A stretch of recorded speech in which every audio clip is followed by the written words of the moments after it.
Bismillahirrahmanirrahim. Assalamualaikum warahmatullahi wabarakatuh. Alhamdulillah wa syukurillah mitra-mitra kaum dangu sadayana urang masih kena tiasa petepang dangu deui tiasa sasarangan desok sanes mudi Jomantara ngalangkungan channel Carsun Makeko. Alhamdulillah dina dinten ayeuna teh urang namatkeun dongeng dina jejer jadra bagian kagenep 5na insyaallah urang tamatkeun we nya. Urang digentos dina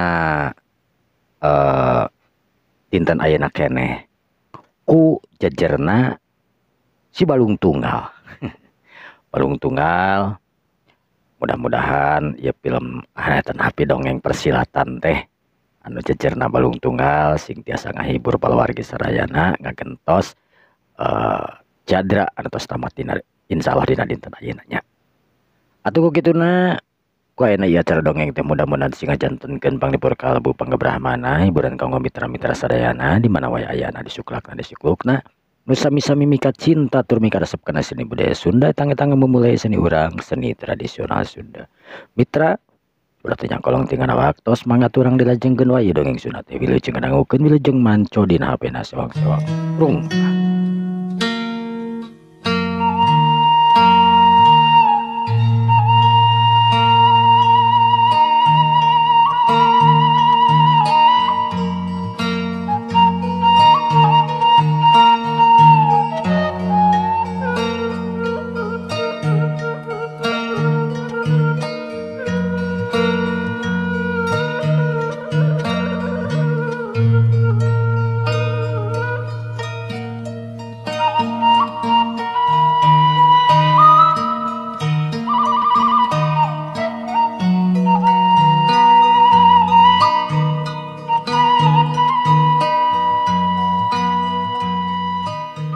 Para mitra kaum dangu sadayana,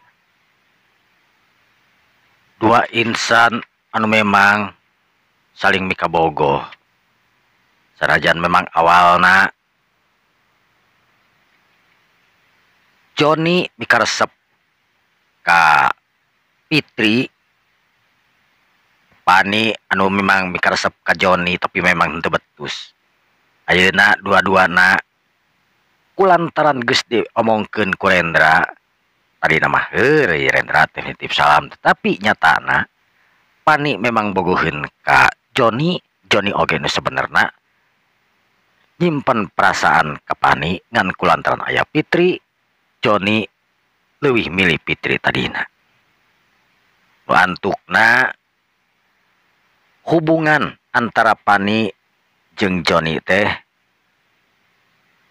sukses atawa Pani jeung Joni ngajalin hubungan, sedangkan Fitri jeung Rendra anu masih keneh ngagantung sanajan dua-duana anu masih keneh nonton anu darareukeut tapi encan nyatakeun sebab nyaho Rendra lamun ngomong ayeuna Fitri anu tangtuna bakal nitah nunggu deui. Nu antukna Rendra kurtibah deukeut hungkul jeung Fitri tapi ku kituna oge Rendra geus ngayakinkeun yen Fitri nu bakal jadi pamajikan manehanana dina waktu nu bakal datang. Keluarga Rendra, keluarga Jadra, oge keluarga Ujang Botak akhir-akhir ayeuna mah geus ngarasa akur bener bager dina sagala rupana. Ujang Botak anu geus 180% 180 derajat dibalik nu baheula sangar itu ieu ayeuna mah justru sebalikna Ujang Botak teh mangrupa salah sahiji panutan anu patut dicontoh tina baragajul jadi bebelik pikir. Sararea ngarasa bunga barang ningali tur ngadenge Ujang Botak anu jagoan di kota Bandung ayeuna seolah-olah geus naon ngaranna teh geus eueuh teu kadenge itu jeung ieuna iwalti kaalusan jeung kabaikan Ujang Botak anu sering nyumbang jeung sajabana ka para warga ka pasantren jeung lain sajabana. Sapoe, 2 poe, 3 poe, sebulan 2 bulan. Dina waktu waktu anu geus ditangtukeun wisuda kabeh barudak kampus geus siap-siap anu ngadagoan hasil akhirna nyetera dinu wisuda lulus jeung henteu teka kocap wisudana antukna Rendra, Fitri, Joni, Pani jeung sabalad-baladna kabehanana kabehna ngagarurung ngariung lantaran ngarasa bunga maranehanana lulus jadi sarjana. Fitri anu keur ngobrol jeung Rendra harita ditaringakeun ku babaturanana. Joni jeung Pani anu misah sarua. Rosa, Diah, Imas jeung Timi anu masing-masing boga kabogoh. Kabeh oge mararisah papencar. Sanggeus sararea papencar kitu. Joni anu geus puguh resmi jadi kabogohna Pani. Sedengkeun anu masih kena ngagantung Fitri jeung Rendra. Harita masih kena encan ngomong aya omongan naon-naon. Sore na sanggeus beres tadi beurang wisudaan. Rendra datang ka imahna Fitri. Anu kabeneran Fitri harita geus beberes lantaran nyaho Rendra dina sore harita ari kadinya. Fitri anu geus tadan geulis bebeja kanu jadi kolotna yen manehna rek kaluar jeung Rendra atuh geus diijinan lantaran geus lain sakali dua kali Rendra ulina. Nu antukna Rendra jeung Fitri kalaluar. Di perjalanan Fitri pok ngomong ka Rendra. Rendra? Nyangkinya Pani aya suganten teh ka Joni. Nya Bu kamari ge Joni teh ngobrol ka Akang. Gara-gara kamu cenah Ren. Harnaon cing teh gara-gara kamu. Nya cara disalamkeun untung cenah. Saya na bogoh ka Fitri cenah. Jeung Fitri na oge narima deui cenah. Atuh kacida pisan atoh nah we kitukeun teh Joni teh sabenerna mah. Ah, gitu Akangnya gitu. Nya. Emang Akang nyerus naon gitu ka Joni? Nya Kang teh pepanak sareng Pani diwatoskeun ku Akang teh pernah bobodohan. Pan aya salam cek tadi kitukeun. Di mana cenah? Diwatoskeun di Joni. Tapi paroman Pani teh siga anu bunga gitu. Anu benar cenah. Nya cek. Berarti meureunna Pani teh nah teh gitu. Berarti Pani teh meureun bogoheun ka Joni. Pas meureunan papanggih ditanyakeun ku Pani. Jawaban Joni kan bingung berenang manehna kan teu nitip salam. Tapi nu untung antukna mah Joni nya ngaku nya cenah nitip salam narima henteu cenah kitu. Nya otomatis da Pani memang bogoheun. Nya teh nyangka kitu Kangnya. Nya keun bae syukur we lah mudah-mudahan sing nepi ka bale nyuncung. Amin. Terus urang kumaha? Nah, nareskeun ka urang. Nya. Akang bade nagih janji we ieu mah. Nagih janji naon? Dan teu janji ieu. Tuh teu janjinya. Emang janji naon gitu Fitri? Saurna kapungkur Akang ditolak teh teu acan. Mani imut wae. Nya atuh tangtos lah imut wae. Kumaha nya? Naon anu kumaha? Bingung Kang. Bingung. Kok jadi bingung? Rendra harita kerung. Neng Fitri petungkul. Bingung Kang. Janten bingung ki maksudna bingung naon ieu teh. Ceuk Rendra harita deg-degan hatena. Sok sieun Fitri teu nepati kada janji manehanana. Nungguan kuliah, nungguan beres kuliah kakararek bobodohan.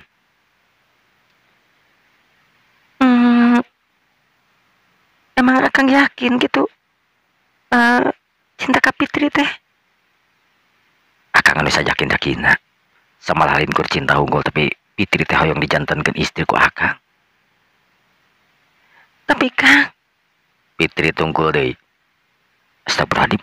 Naon Pit? Naon deui? Moal nampi ka Akang. Fitri ngahulang beri tungkul. Terus gideg. Rendra dak numadak harita sepatur pias hatena dagdigdug teu pararuguh Pit. Maksudna Fitri teu nampi. Fitri gideug deui. Naon margina Pit?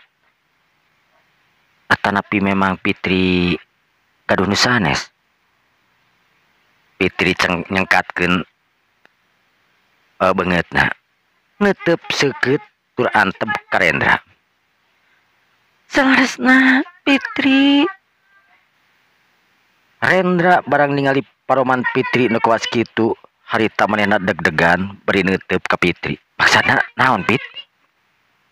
Maksudna Fitri. Fitri harita meneruskeun omonganana. Rendra nyepeng kana leungeun Fitri. Pit, carioskeun. Nah pipit tos aya nu sanes. Salaresna punten we Kang. Punten. Janten Fitri teh tos gaduh anu sanes. Salaresna hatep pipi teh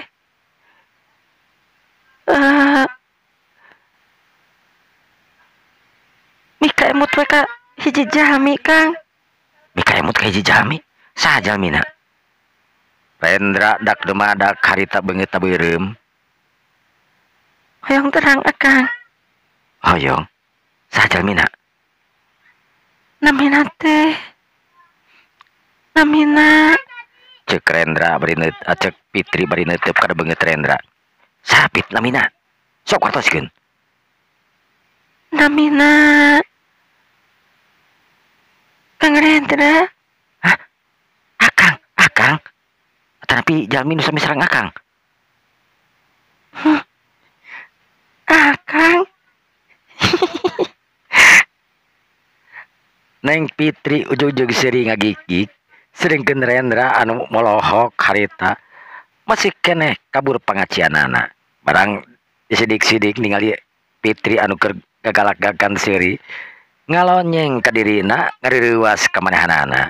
Atuh puguh, Rendra dak dumadak harita kan kerewek we. Nangkep ka Fitri lain ku masalah itu ieu bakat tinggu atoh tur bunga. Pit, janten Fitri nampi Akang. Ya Allah, nuhun pisan Pit. Ceuk Rendra harita. Ih, Akang ini naonan ih. Duh, maaf, hampura, ampunten Akang da. Ceuk Rendra harita bari ngejatkeun leungeunna anu nangkep pageuh ka Fitri lantaran manehanana emang anu teu kawawa. Bakat tingkura boga rasa bunga jeung atoh cintana geus ditarima ku Fitri sanajan awalna memang Fitri ngariruas ka dirina. Fitri imut kegelenyu nya kitu di Rendra. Kunaon Akang teh ih jiga anu kasurupan. Bongana teu pipi nu sok kariruasna naon teh. Yang ningali we pareman Akang kumaha. Tuh kan. Fitri mah kitu wae.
Para mitra kaum rangus sadayana. cunuk waktu ningang mangsa disaprak Fitri jeung Rendra resmi hubungan. Kolotna di dua belah pihak Dokter Salim jeung Jadra ketut Neng Sugi anu embung lila-lila deui barudakna hubungan. Sok sieun kumaha onam maklum loba kahariwah. Anu antukna Jadra geus siap-siap lantaran dina waktu anu moal lila deui Fitri jeung Rendra rek dikawinkeun. Undangan geus disebar ka mana-mana. Kaasup Ujang Botak jeung nu jadi anakna anu geus narima undangan tur bakal ngahadiran kana acara pernikahan anu jadi anakna Jadra nyaeta nu ngaran Fitri kawin ka Rendra. Sakumaha anu geus ditangtukeun cunuk waktu ningang mangsa poe kebahagiaan keur Rendra jeung Fitri geus tumiba. Panganten anu diuk dina kursi panganten awewe anu geulis dihias lalaki anu gandang nyakitu keneh. Tamu undangan anu teu bosan nempo ka panganten anu memang darariuk dina kursi panganten dihapit kudu jadi kolot-kolotna. Antukna Rendra jeung Neng Fitri dina poe harita keneh di istrenan dikawinkeun tur kalayan sah jadi salaki jeung pamajikan. Tekung sira oge heuleut sababaraha poena katingali Neng Pani jeung Joni oge sarua rumah tangga dituturkeun ku balad-baladna anu lainna oge. Antukna keluarga Jadra ayeuna geus ngabogaan minantu nyatana ka Rendra. Nya kitu deui Pani anu geus boga mitoha nu teu disangka-sangka mitohana teh geuningan Ujang Botak. Mitra kaum dangu sadayana hapunten anu kasuhun carios Jadra ditamatkeun we dugi ka dieu. Mudah-mudahan tina carios ieu teh sing janten hiburan kaum mitra-mitra sadayana anu awona piceun anu saena mangga dicanak gitunya. Atuh pilih aya anu kasebat nama kasabit nami hapunten anu kasuhun da ieu mah mung sakadar dongeng gitunya. Itu direka-reka supados ieu carita teh ngareksa gitu. Tina dinten ayeuna urang diteraskeun saatosna rengse Jadra anu ka-65 tamat ayeuna urang diteraskeun kana jejerna balung tunggal. Balung tunggal nyarioskeun mangrupi hiji jalmi anu memang teu gaduh naon namina teh teu gaduh bujalan gitulah kasebatna balung tunggal teh itu teu gaduh bujal teu gaduh ieu tina ngalahirkeun teh langsung bersih gitu. Teu kedah dipotong deui ku paraji manginten gitu tah. Mangga dina ayeuna dina jejer balung tunggal bagian kahiji urang di kawitan wae nya neraskeun atanapi takulantaran Jadra mah tos tamat urang diteraskeun wae ku balung tunggal ayeuna gitu. Waktosna margina masih keneh lami ieu teh. Mangga bilih jeung dangukeun.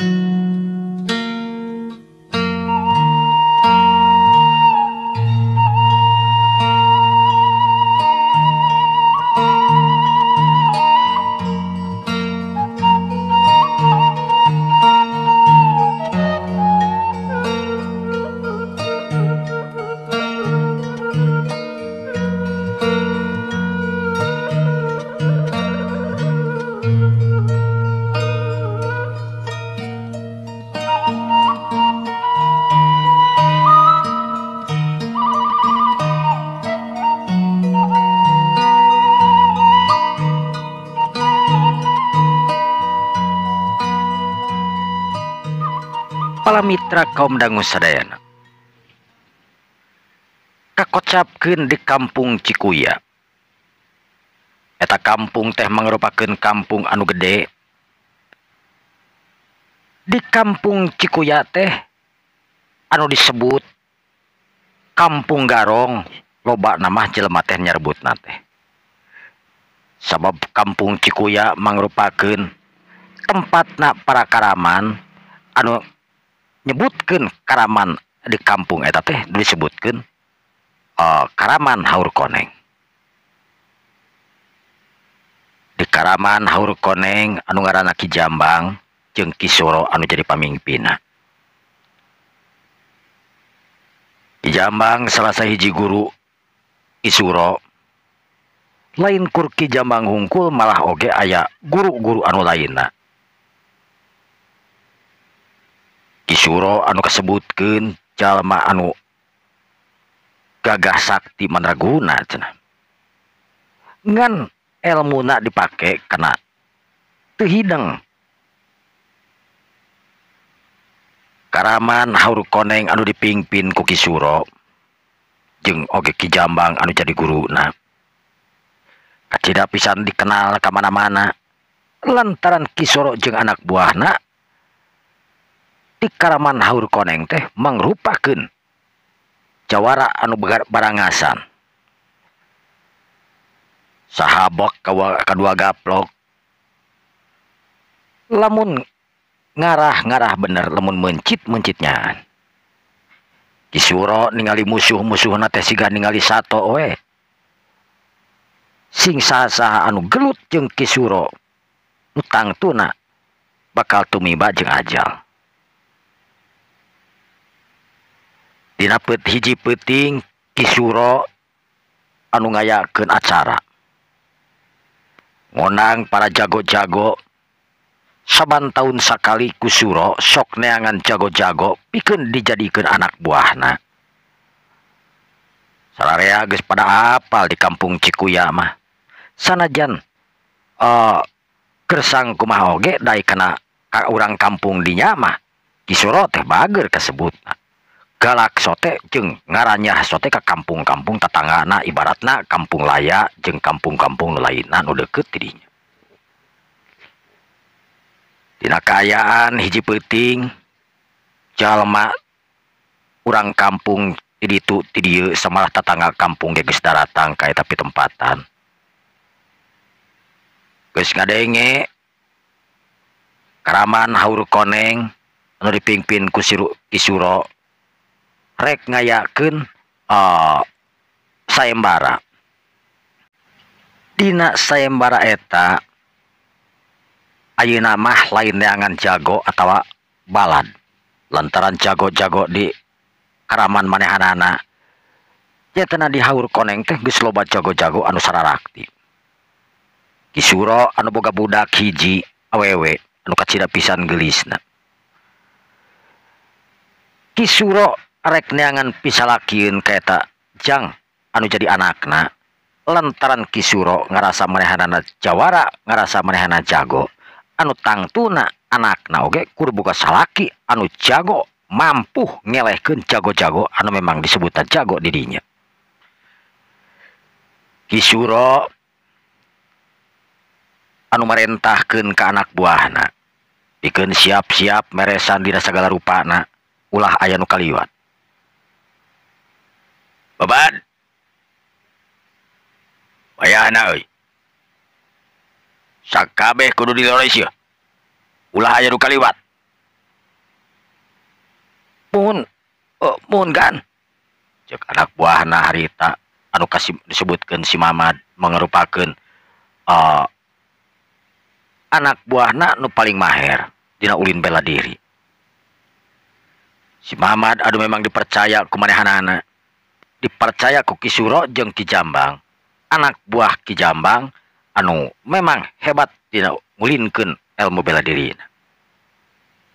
Sageus kitu Ki Jambang merentahkeun oge ka anak buah nu lain supaya ulah cileureun ngajaga setiap jalma anu datang ka dinya kudu dipariksa.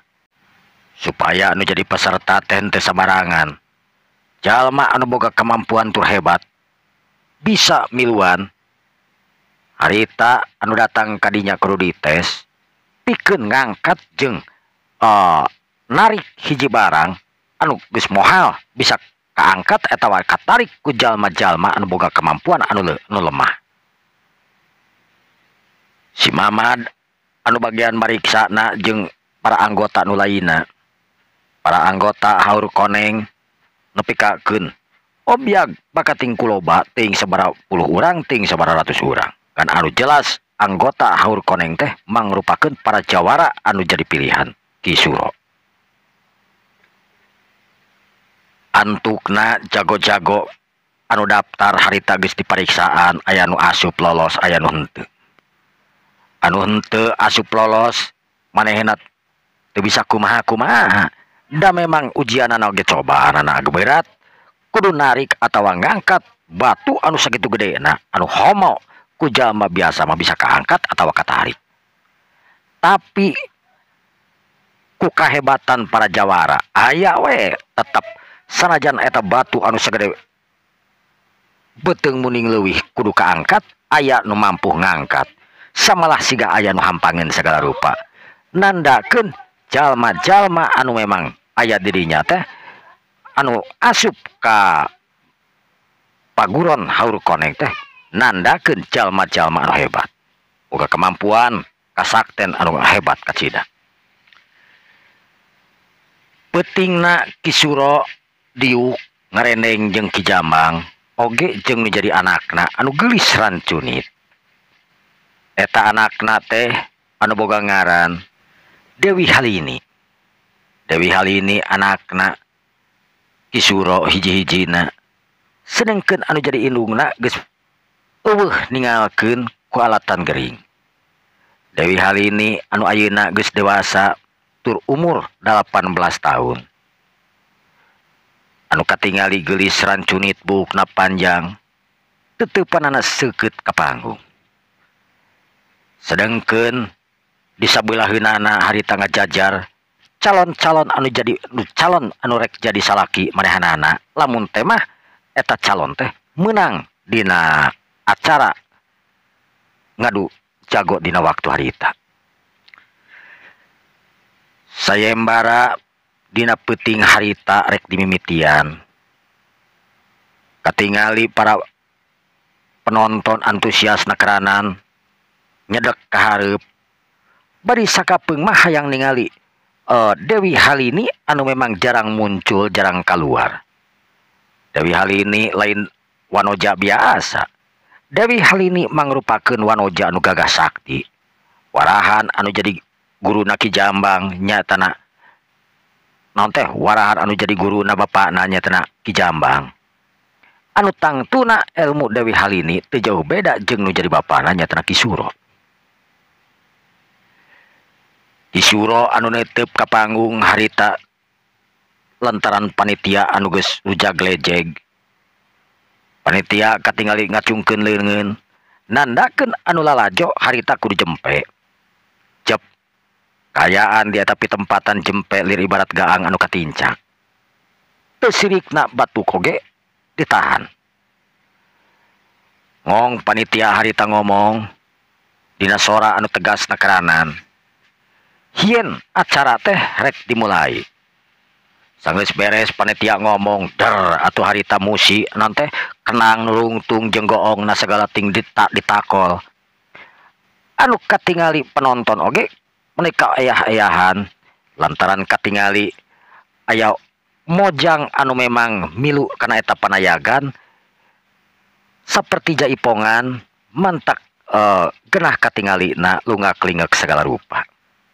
Penonton harita beuki nyadek we ka hareup aya ningali anu geulis manikot ngibingna manikot endah nakeranan. Sedengkeun acara geus asup nyaetana kana ngadu jago pikeun sayembara. Katingali aya hiji jajaka anu buukna panjang lempang ka panggung menit tenang nakeranan. Eta jajaka teh sanggeus nepi kana panggung malik ke penonton terus dongko bari ngucapkeun salam jiga nama saperti biasa we kumaha. Eta jajaka melong ka handap nangtang saha anu rek daftar, saha anu rek nyang hareupan manehanana. Bekung sirila corelat ti handap aya nu langsung naik kaluhur ngacorelat. Manikot sakolebat nakeranan bangun anu hampang. Barang nepi kaluhur sukuna harita diangkat sabelah. Sedengkeun leungeun duanana harita sigah arek ngalayang. Sakumaha curus tong-tong bango anu biasa dipintonkeun ku para jawara-jawara kahot. Eta jalma anu make baju bodas, anu make setelan bodas teh harita mundur ka tukang bari kerung. Sebab manehna apal saha anu naik, boga jurus naon, boga jurus anu memang disebut jurus tong-tong bango anu kasohor dina waktu harita. Aing kudu ngahareupan jago-jago model kawas kieu ieu. Ceuk salah saurangna jalma anu memang ayeuna keur nangtung di panggung anu make baju sing sarua bodas. Sedangkeun eta jalma anu ngacungkeun leungeun duanana kenca katuhu sedengkeun sukuna diangkat seperti anu rek hibar wae. Harita seuri barang ningali baju jalma anu make baju bodas neuteub seukeut ka dirina.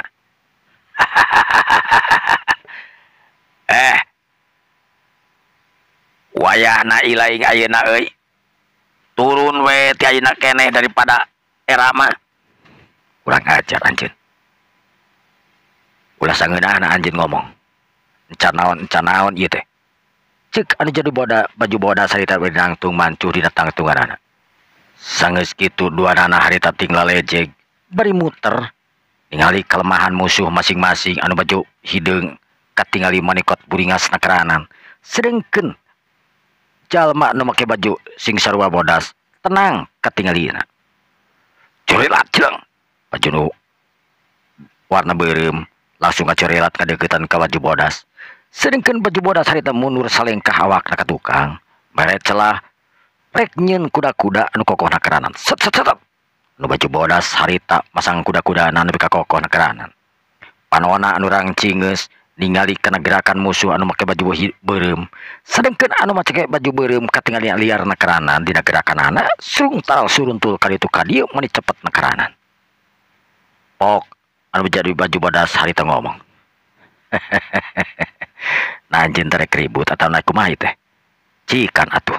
Sok geura serang atuh kitu mah. Urang ajar sia. Corelat jeung baju beureum harita anu geus kapancing. Lantaran anu bodas tadi katingalina surasiri wae ari ngomong mah henteu ngan cungar cengir wae. Bangun anu nganggap sapele ka dirina. Anu baju beureum langsung narajang. Bereupna katingali meuni ngahius nakeranan rek ngarah kana tukang irung anu baju bodas. Tapi anu baju bodas tangtuna teu hayang leun irungna haritan pika kasopak ku peureum anu kakeran-keranan. Sakolebat harita manehna ngakilekeun awakna kagigir. Plos serangan si baju beureum harita ngeplos. Anu baju bodas ningali celah anu lowong teu kajaga pelebah iga burungna.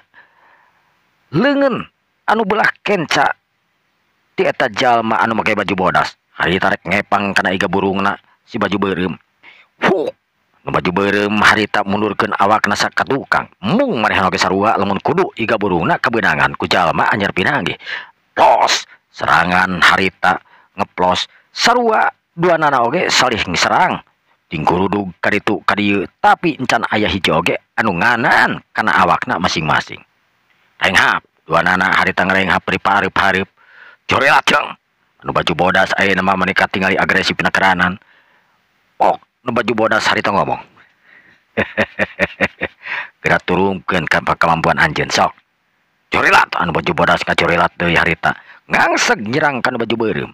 Sedangkeun anu baju beureum oge teu mikeun lamun awakna kudu jadi bahan percobaan kudu baju bodas. Nu antukna nu baju beureum harita lantaran geus eueuh dipi luncatkeun arek ka tukang pasti ngagebros kana panggung. Lamun kagigir oge nyatang tuna bakal beunang di kepang ku suku musuh. Nu antukna geus teu bisa deui dihindarkeun. Dua bantrokan kekuatan ngalewatan masing-masing peureupna anu nimbulkeun hawa anu tingker redup tur hawa anu panas kacida karasa ku duanana. Hiuk geduk das galeong jadi jeug anu baju beureum harita ngacalik jeug ka tukang 3 lengkah. Sedengkeun anu make baju bodas harita mundur ka tukang 2 lengkah. Lebay dua anak ketingali harita ngaluarkeun getih anu memang ngalayitan bibirna. Nandakeun dua anak oge kabenangan ku tanaga jero na masing-masing ngakibatkeun tatu di jero. Renghap, dua anak ngarenghak. Dua anak papelong-pelong ningali kelemahan deui musuhna. Corelat anu make baju beureum harita ngacorelat. Kurang ajar, modal sia. Kuku. Eta nu make baju beureum ngaheumatkeun dampaleungeuna. Menik karasa panasna keranan, hawa anu ditebarkeun ku nu baju beureum. Sedengkeun anu baju bodas harita teu cileureun manehna mundur ka tukang sakolebat nepak kana pelebat tak-tak musuh make tanaga lapisan anu kacida pisan hebatna. Hiu plak. Jadi jeung jalma anu make baju beureu langga daligdeug kagigir harita. Meh labuh lantaran kasaimbangan sukuna encan saimbang. Ngan untungna manehanana boga jurus-jurus anu lain ngacuralitkeun awakna ka tukang beri salto celak nangtung. Baju bodas harita teu mere kasempetan bareng nangtung harita pereupna geus nyampak ngageduk kana palebah dada musuhna. Hiu geduk das jrangkeung harita nu baju beureum mundur ka tukang. Ningali kaayaan kitu panitia lantaran ulah nepi ka aya luka parah ngacungkeun bendera anu warna koneng anu hartina kudu eureun dina waktu harita. Atuh puguh sararea surak lantaran anu baju bodas menang. Tekung silila baju bodas turun datang di musuh-musuhna anu lain. Kitu jeung kitu nepi ka geus sababaraha pasang anu naik ke panggung. Can kacahoan saha anu bakal menang dina panggung eta lantaran engke anu menang jeung nu menang deui bakal diadukeun deui. Dina sesi katiluna jawara anu marareunang geus katingali tinggal aya 4 pasang. Hiji jajaka anu panjang buukna anu make baju bodas. Sedengkeun aya jalma anu botak, aya oge aki-aki anu katingalina umur 50 tahunan meureunan. Masih kene beberenyen hayang miluan menangkeun wanoja anu geulis rancunit anu keur diuk jeung kisuro. Corelat jeung salah saurangna geus naek ka panggung anu tetela anu make baju bodas. Anu make baju bodas harita geus nangtung mancuh dina tangtunganana buukna ketebak angin ririaban. Tangtunganana jangkung beungeutna oge lumayan kasep. Sedengkeun Dewi Halini ningali eta tangtungan katiga katingali Dewi Halini neuteub seukeut manglebarkeun lamun temah eta jajakan nepi ka eleh turungpat. Corelat jeung katingali deui ti handap aya nu luncat. Hiji jalma anu botak anu umur mah teu sabaraha jauh jigana teh jeung jalma eta ngan pada dina tangtungan anu busekel jeung botak. Sorana anu kadenge handaruan harita seuri. Papangi deui di dieu lur. Bener. Hayu siap ke da awak maneh. Sabab moal dibere kesempatan pikeun lolos ye. Ceuk eta jalma anu botak bari nulak cangkeng. Sedengkeun anu baju bodas harita kurtiba nulak cangkeng we bari nempot tur neuteub seukeut kana gerakan-gerakan jalma naon anu rek dilakukeun dina waktu harita. Si baju bodas anu taki-taki tur waspada tangtuna sabab kabeh jago ngabogaan aji kasakten anu beda-beda jeung tingkat kemampuanana anu memang beda-beda. Tapi dina waktu harita memang ulah aya nepikakeun luka. Sabab ieu mah lain jang ajang silih paehan kitu ceuk Kisuro dina tadi wawancarana. Baju bodas harita nangtung mancuh dina tangtunganana sedengkeun si botak harita geus siap-siap pasang kuda-kudana. Sat. Botak pasang kuda lebih kawa kokohna keranan.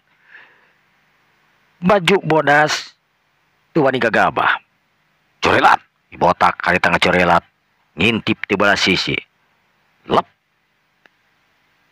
Si botak lir ibarat monyet anu arek ngarontok leungeun duanana dina posisi rek nyakar sedengkeun suku jeung awakna anu condong ka hareup. Sakolebat harita si botak ngenarajang kana awakna jalma anu make baju bodas. Kuku. jalma nu make baju bodas harita mundur ka tukang lantaran tetela serangan anak kacidak bisan gancangna. Atuh harita serangan anu kamimitian langsung ngeplos lantaran baju bodas krikat narik sukuna ka tukang ngajauhan lempang kira-kira 2 lengkahna. Sedengkeun eta si botak ningali musuhna anu ngahindar beki amek we bontong nyinggas ya geura lawan yaing jorelat deui ki botak harita ngajorelat bari ngepangkeun sukuna arek nyebuk kana pelebah pipi musuhna anu katinggalikeun nampeu. Tapi oroka aya eta jalma anu memang geus nyiapkeun diri. Jalma anu make baju bodas teh harita ngareungeukkeun awakna, suku ngaliwat kana pelebah sirahna kaluhureunana. Sakolebat katingali ku juru panona, suku anu nganggur anu masih kena napak sabelah. Eta si botak anu keur nangtung harita disapu sukutna ku jalma anu make baju bodas. Hiuk geduk das pak juralit si botak sama sakali ngajuralit awakna lantaran disapu pelebah sukuna. Korejat si bodak harita ngerejat bari era curam cireum. Sedengkeun nu lalajo harita eak-eakan ngadukung kana baju bodas. Sedengkeun si botak bakat ku amek harita langsung we manehna teu loba omong nyerang ka eta jalma anu make baju bodas. Make serangan-serangan anu memang kacida pisan gancangna. 2 serangan pauntui-untui harita rek ngarah kana awakna ki botak. Tapi rek ngarah kana awakna bajalma nu make baju bodas. Jalma nu make bodas harita terus mundur ka tukang lantaran serangan-serangan ki si botak anu kacida gancang jeung ngandung kakuatan tenaga jero nu kacida pisan kuatna. Wantukna ki botak nontek jalma nu make baju bodas harita geus teu bisa deui mundur ka tukang sabab mentok atuh kapaksa manehna ngabantrokeun pereupna nahan serangan ti si botak harita pikakeun dua pereup harita tingkareduk kadenge hiuk geduk das calijeg duanana harita ting calijeg pada mundur ka tukang. Si botak mundur ka tukang harita setengah lengkah sedengkeun jalma anu baju bodas mundur ka tukang salengkah. Si botak seuri modar sia cek si botak harita bari narajang deui. Sedengkeun baju bodas kakarage nahan napasna manehanana netralkeun kemampuan awakna nu karasaringsak. Bereup anu buluster harita geus ngababuk kana pelebah dadana. Hiuk geduk das jungkal. Jalma nu make baju bodas harita ngajungkal atuh tangtuna panitia ngacungkeun deui bendera nu hartina ki bodas eleh dina panggung eta. Renghap eta jalma nu make baju botak ngarenghap panjang. Pakatingku atoh panona oge katingali mereka marah main keranan beungeutna naon teh mah. Sedengkeun anu aya di handap Dewi Halini ngarasa hanyelu lantaran jalma anu kasep ngalempereng koneng kudu eleh ku si botak. Dewi Halini deg-degan jantungna sabab di handap teh katingali ngajajar aya tinggal 2 deui. Anu hiji aki-aki umur 50 tahun parejeng goreng patut. Sedengkeun anu hijina deui begang tur jangkung buukna gondrong. Aing kajida teuing lamun teh mah meunang ku aki-aki. Aing pake jenting kabur. Cek Halini harita dina hatena. Manehna embung sanajan manehna aya kaputusan yen saha anu jadi jago eta nu bakal jadi salakina. Tapi hari ningali aki-aki manu keur tongoy udud we bari nempokeun ka panggung harita bari sakapeung-sapeung ngareret ka manehna tur imut ngagelenyu. Pajarkeun teh cenah imut anu uruy. Anu katinggalina ku Halini matak ngural keranan. Ni Halini anu ningalikeun ka panggung karasa hanyelu oge. Barang keur kitu corelat aya nu datang ka panggung hiji jalma nu jangkung bedang. Si botak anu ningali datangna musuh harita nyengir. Pada cuma si laing naik ka panggung euy. Ari ngadon paka ngajungkel mah. Pantang sama geus ya. Di antara jago-jago masih kene loba jago anu leuwih unggul kawas aing kasih ya. Kurang ajar sia. Corelat jeung. Si botak harita ngacorelat ngadeuketan ka jalma nu jangkung tur begang. Sedengkeun si jangkung bedang manikat kacida pisan tapisna. Barang si botak harita nyuruntul arek ngarahkeun panenggeulna kana pelebah dada manehanana nu keur teu kajaga. Si Begang ngacurilatkeun awakna leungit tina tutupan si botak. Nyaho-nyaho si Begang aya di tukang. Hiuk. Tonggong si botak harita dijejak sateker kebak. Atuh culaeu si botak langsung ka hareup. Ger sararea harita surak. Teu cukup kitu wae. Si Begang anu kacida pisan panjang leungeunna.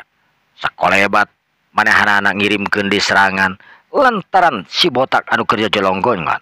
Si botak anu ngareret aya leungeun anu nyolongkor ada kababuk kana pelaba punuk manehanana. Si botak ngagulitikeun awakna. Plos serangan si Begang harita ngeplos. Si Begang teu kitu wae nyusul tepus rek ngajejek kana pelebah dadana anu keur nangkarak si botak teh. Langsung si botak pias pada harita bari ngagorentelkeun awakna ka gigir.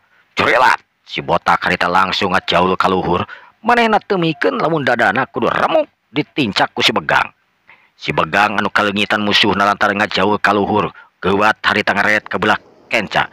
Barang ngaret ka belah kenca leungeun si botak anu peureupna segede cengkir harita meh nepi kana pelebah palipisan manehanana.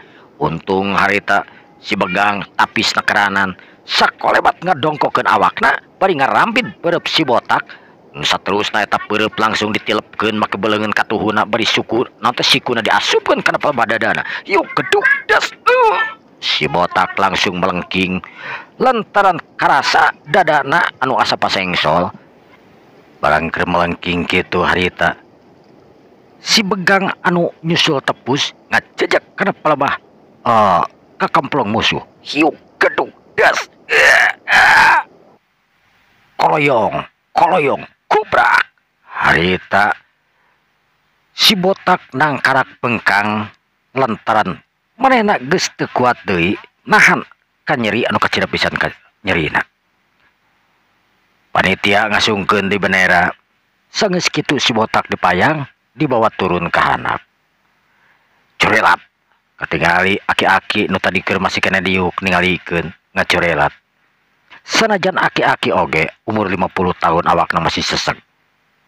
Katingali beungeutna anu gereng tur bukna anu acak-acakan. Sedengkeun dina cangkengna nogel harita bedog. Jelas eta aki-aki teh kacida pisan lamun ningali nilik dina barak beungeut perangasan keranan. Aki-aki nu nangtung mancu harita neuteub seukeut ka si Begang anu lejag-lejeg.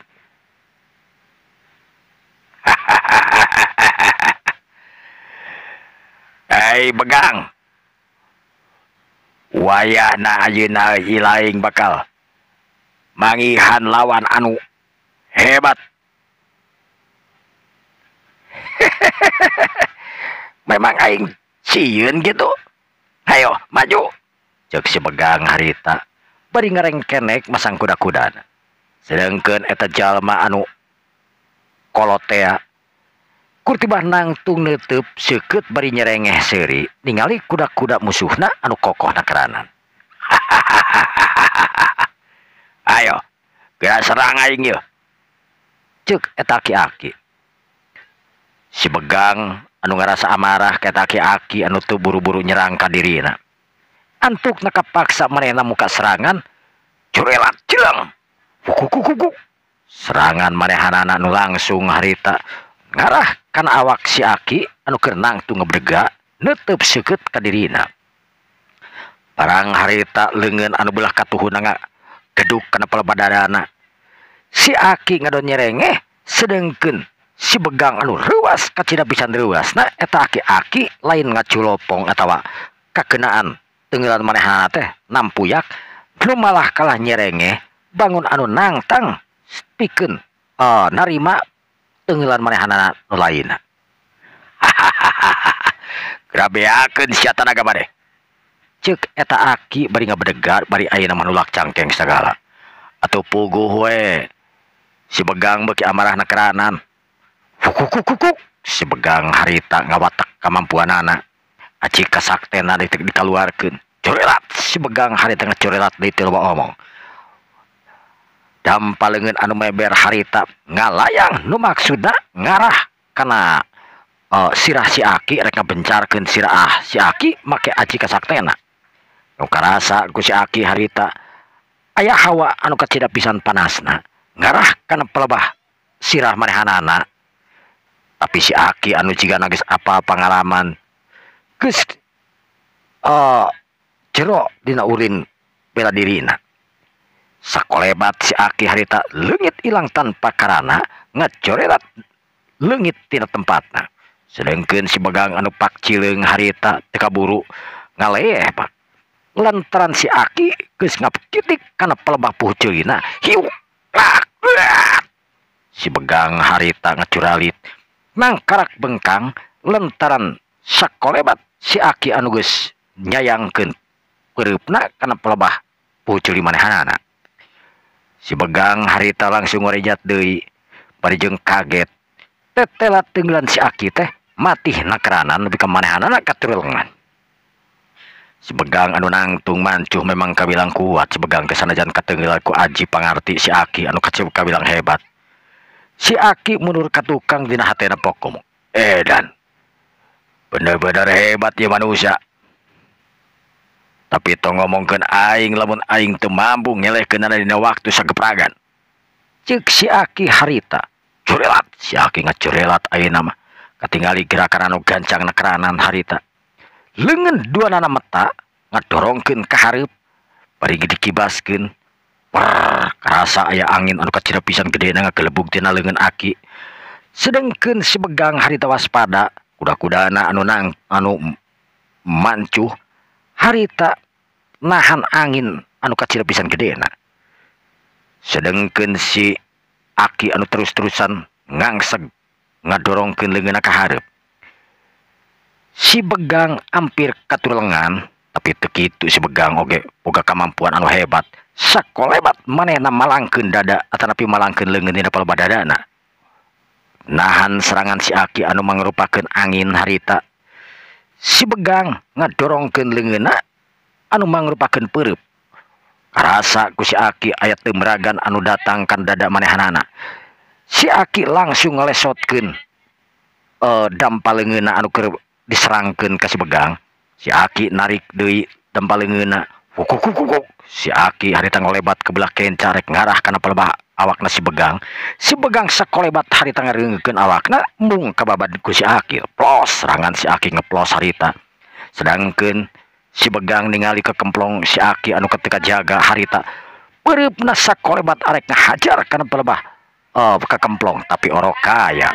Barang peureupna rek nyampe harita si Aki langsung newak peureub si Begang make tanaga sapinuhna. Eta si Begang barang ditewak harita peureupna lir ibarat keuna kana setrum. Si Begang langsung ngagoak ngajerit harita. Barang keur kitu si Aki anu geus nyangkep kana pelebah leungeun kencana nyangkep kana pelebah beheungna. Sedengkeun si Begang anu kot buburi lengan harita lantaran beheungna anu jiga-jigana rek pegat sakedeung deui. Barang keur kitu katingali peletak leungeun si Aki lir ibarat aya anu maledog ku hiji barang. Leungeun si Aki dak dumadak harita ngerepeng lantaran karasa leungeunna asa komper nakeranan. Si Aki narik leungeunna harita bari kakerepengan lantaran karasa leungeunna asa nyeksrek. Urang ajar. Saha sia nu geus ngaganggu ka aing? Urang coba sia neangan heureuy jeung aing. Naek. Ceuk si Aki bari muterkeun paneumpeuteupna. Barang keur kitu kadenge aya sora tan katingali. Eta sora teh bari nyengir segala kadengena teh.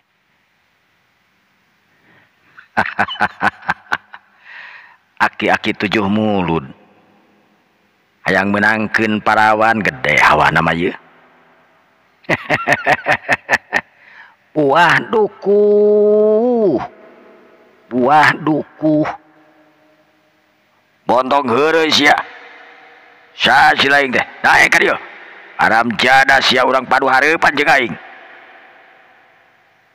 Si Aki anu ngareret deui ka musuhna nyetana si Begang. Corelat si Aki ngacorelat cigah anu can puas harita rek ngarajetkeun awak si Begang.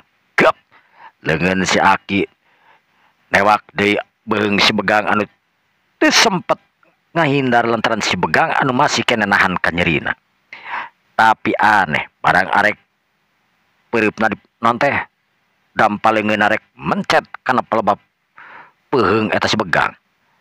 Datang deui harita serangan anu ngarah kana pelebat dampalengeun si Aki kana pelebat tonggongna atuh nimbulkeun kejadianana si Aki bika ngalepaskeun eta serangan beri ngerepeng corelat katingali aya bayangan anu ngacorelat harita celek eta bayangan nangtung mancuh dina luhur panggung kuku eta bayangan katingali muteran si Aki sedangkeun si Aki nu ngarasa heran encan pulih lalembutanana barang ningali bayangan anu geus nangtung aya didinya tur ayeuna muteran manehanana si Aki ngurilingan murilingkeun paneteupna ningali kanu muter eta bayangan teh teu kapuguh kawas kumaha beungeutna lantaran kacida gerakan anu kacida pisan cepetna si Aki dak dumadak harita limbung lantaran ngarasa lieur jeung puyeng ningali jalma anu ngolebat harita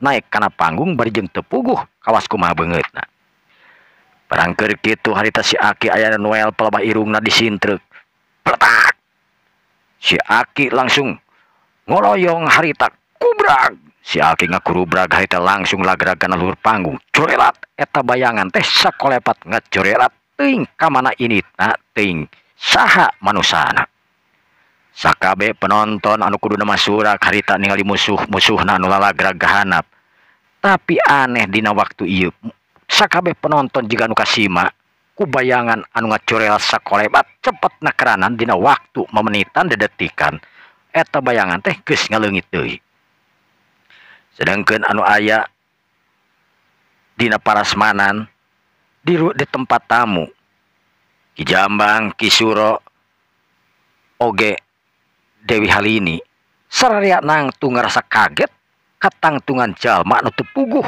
katingali beungeutna tur awakna lantaran katingali siga bayangan anu warna hideung ngolebat harita sakolepat ngacungkelkeun si Aki anu rek maehan ka musuhna sanggeus kitu eta bayangan teh ngaleungit deui ai Suro rahasia apal eta saha wah teu apal Ki saha ngan anu jelas eta manusia teh manusia anu lain manusia sambarangan dina tangtunganana memang eta jalma teh sigahna ngorakeneh gerakanana anu kacida pisan gancangna nepi ka teu katuturkeun ku panon urang ye teu katempo beungeutna kawas kumaha ngan anu katempo teh buukna wae panjang ngarumai sigahna teh sakolebatan luar biasa saha sebenarnya eta jalma urang kudu waspada sabab aing teu nyangka aya jalma nu gagah sakti model kawas kitu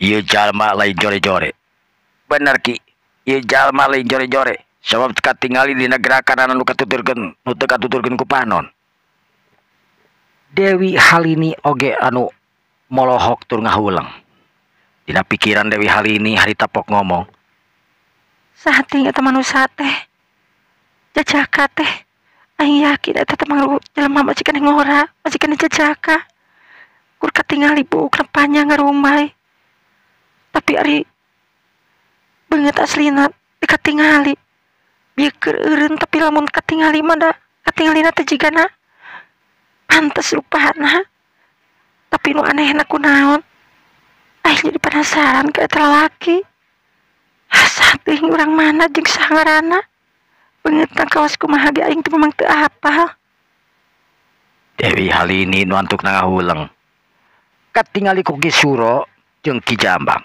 pok Ki Suro harita ngomong kanu jadi anakna kudaon Halini bangun aya nu keur dilamunan Ama saha teuing eta manusia teh mama ama oge teu apa saha eta manusia ngan anu jelas eta manusia teh lain manusia sambarangan sabab bisa kanyahoan ku ama dina gerakanana nu kacida pisan hebatna langka para jawara nu ngabogaan aji kasakten tur gerakan anu kacida pisan kawas kituna gancang cepet teu katuturkeun ku panon ama mang puluh-puluh tahun ngulik ilmu silat tapi kakara ama ningali model jalma model kawas kitu saha ieu kira-kira urang kudu tetep waspada ieu mah bener urang kudu tetep waspada sabab lamun urang teu waspada bisa-bisa eta jalma datang di ka dieu ngaburak-balik tempat urang